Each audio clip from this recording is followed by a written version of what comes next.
Hello and welcome to Steve Knows. I want to talk about Sairento's latest update where we get a new map and a bunch of new improvements. So I want to talk about the new map, my thoughts upon it, and also what the latest updates are so you guys can check them out. You guys may already be aware, but the support over at Mixed Realms has been incredible. I have never seen community interaction the way that these guys have, and it is a lesson to all the other development teams out there. Please learn something from this. So they posted on Reddit with a lovely message letting us know what the latest update is going to bring, and no surprise, it was full of great content. We get new maps, new game modes, some hint at multiplayer coming, and a vast myriad of improvements.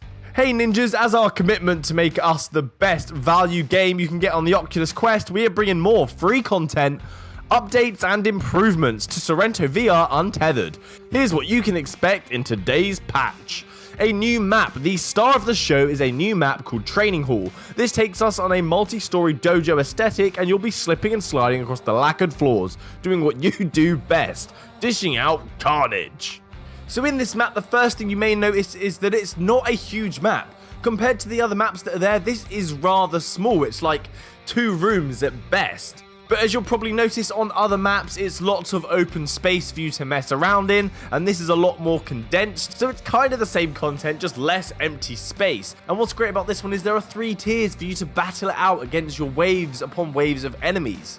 So even though it is small, there's lots of different techniques and strategies that can be used in this level that you can't really do in others. It will make you feel more like a ninja as there's such small space and you're surrounded by so many enemies. An interesting one on this though is the lacquered floors that they mentioned, is that every time you jump or dash, you're going to be sliding across the floor, maintaining momentum so you can run along walls, slide across the room to the other side, jump up to the next level, continue sliding. There's a lot of fluidity in this level that others don't provide. So even though, again, that it is small, it's actually providing us a lot more interesting features than the other levels.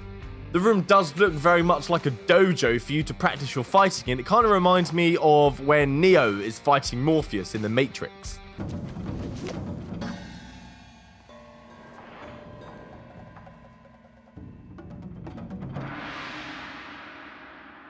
So they stuck to their word. They did say even though there was going to be DLC with bigger and better maps, they were going to provide us with free maps, free content, which is exactly what they have done, and they did warn us that they won't be huge, but they're still interesting and free. They're also going to be introducing timed events which will be available to run on occasion from the point of the update, and they're starting this week with double XP. So if you want to start playing and get a high level, do it now. You get double experience points, so commit this week. It will take you half as long. And because what they hinted at in their Reddit post was if you haven't prestige yet, this may affect something later on in the game in a later update. We don't know what yet, but something in the future, so let's get leveling up. They then go on to say, as usual, they have a couple of the changes that are meant to improve the visual feedback and help the game run more efficiently.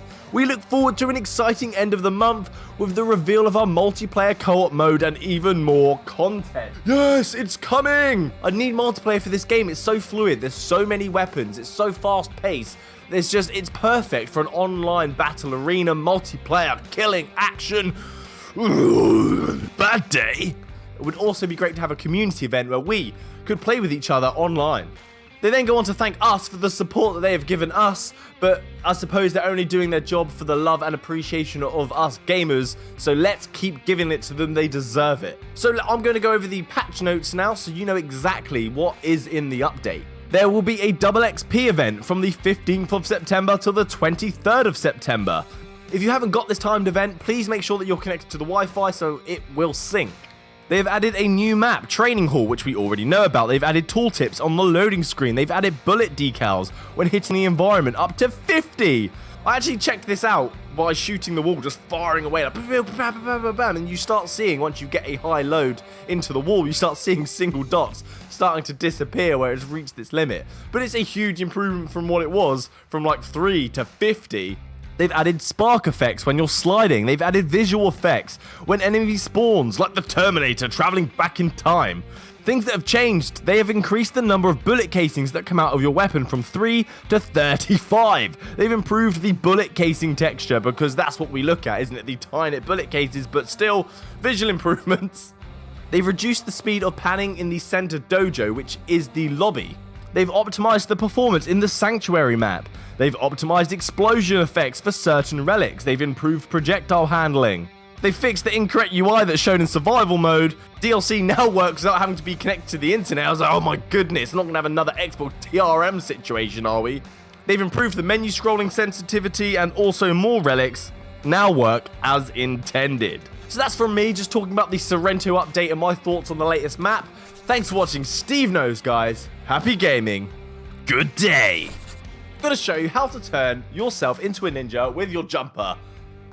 Put the jumper on over your head, and then let the slack here sit over your eyes and your nose.